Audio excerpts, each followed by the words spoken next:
You're a frequent visitor to London, and I remember when we ran those plant life consultations some years ago, and you clearly know that London is important. You know, Commission's committed to London. Why is London so important from your perspective, from the other side of the pond? Oh, well, and of course I'm from New York, so there's a certain amount of competition here, but I think it's fair.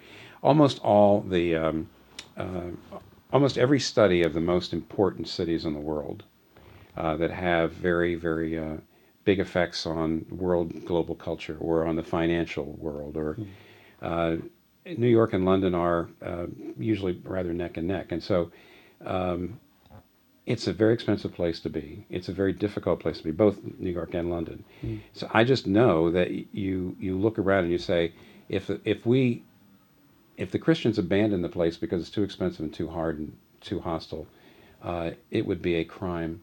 It would really be a crime. It's just not right to go where it's easy. We need to go where it's important and hard.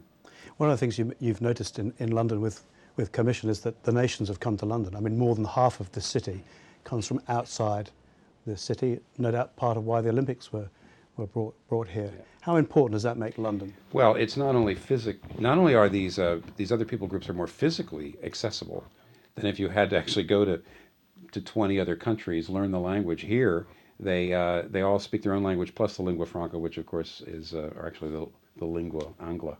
And because they're speaking English, because they're here, because they're near us, and also because they're a little bit displaced, there is an accessibility that you have with these people groups as gospel ministers that you really don't get if you go to find them in their home country.